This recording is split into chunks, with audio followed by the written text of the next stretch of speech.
Welcome back to Financial Market Insights for Traders. I'm your host, Sophia, and today we're tackling one of the most important but often overlooked concepts in trading: adaptability. The market doesn't care about your strategy, it doesn't reward rigidity, it rewards those who adapt. So, let me ask you this: are you adjusting your trading strategy when market conditions change? Or are you stubbornly using the same system across all environments, hoping it'll keep working? Let's get something clear. No trading strategy works all the time. Markets evolve.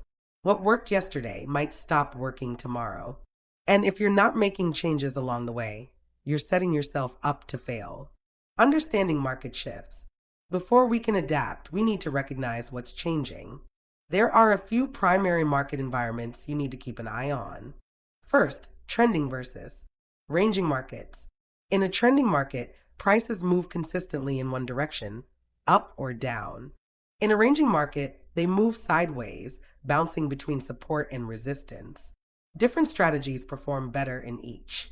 Second, volatile versus calm markets. Volatility is a measure of how wildly prices are moving. High volatility can offer more opportunities, but also more risk. Calm markets are slower, more stable, and often trickier for breakout traders. And third, liquidity conditions.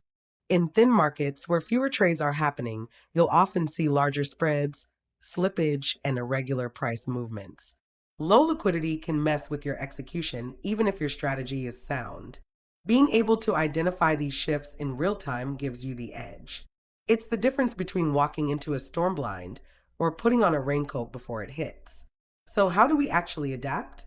Let's break this down. Step 1. Adjust your position sizing. In high volatility environments, you don't need big positions to make decent returns. Tighten up. When markets calm down and the swings are smaller, you can afford to size up a bit. Here's a real-world example. Say you're a Forex trader normally risking 2% per trade. During major news events, like a Fed rate decision, you might dial that down to 1%. Why? Because the moves are sharp and slippage can hurt. Step 2. Shift your strategy. Trending strategy not working anymore? Markets choppy and going sideways? It's time to stop buying breakouts and start fading extremes. Range trading, buying at support and selling at resistance, makes more sense in a non-trending environment. Some traders even run both systems in parallel. One for trend following, one for mean reversion, and they switch based on what the market is telling them. Step 3. Use volatility indicators. If you're not using tools like average true range, ATR, or Bollinger Bands, you're trading blind. These indicators help you see how volatile the market is and how far price tends to stretch before pulling back. If the ATR is climbing, expect larger swings. Use wider stops. Take profits sooner. If it's falling, the market's contracting, time to tighten up. Also, keep an eye on bigger picture volatility indexes like the VIX for equities. They give you clues about broader sentiment. Step 4. Adapt to fundamentals. A trading strategy without an awareness of the news is a ticking time bomb. You don't need to become an economist, but you do need to know what's moving the market. Earnings reports, CPI data, geopolitical tensions, central bank meetings. These events can throw your setup out the window in seconds. Ahead of key announcements, scale down, hedge, or sit it out entirely. Step 5. Diversify. Not just your assets, but your entire approach. If stocks are going sideways, maybe commodities are trending. If everything's choppy, maybe cash is the best position. You can also diversify across strategies. One system based on momentum, another on mean reversion. Spread the risk. Don't rely on one playbook for every game. Step 6. Strengthen your risk management. In any market, but especially when conditions shift, you need risk rules that are locked in. Risk no more than 1% per trade. Cap your weekly or monthly drawdowns. Use stop losses based on structure, not arbitrary numbers. Always aim for favorable risk-reward ratios. If you're trading with prop firm capital, like with a funded account, you've got rules to follow. But those rules are actually your safety net. Lean into them. Let's talk real-world examples. Case study 1. Forex during COVID.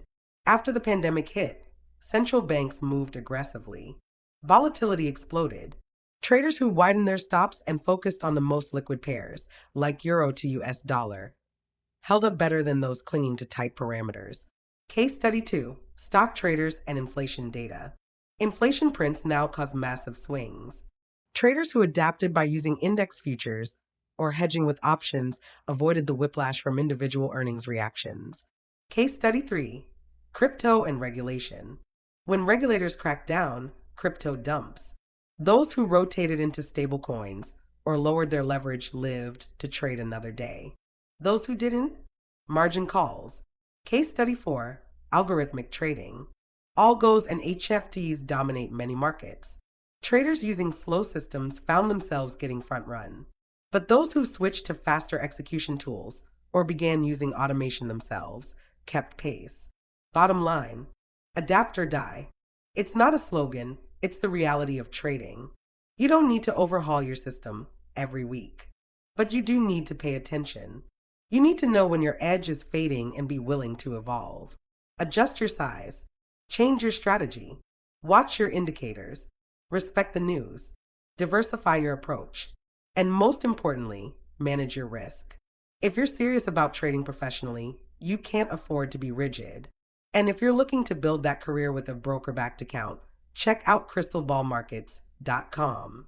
They offer real funding for real traders, no fluff, just capital and rules. Perfect for disciplined traders who know how to adapt. Thanks for tuning in to Financial Market Insights for Traders. I'm Sophia. See you in the next episode.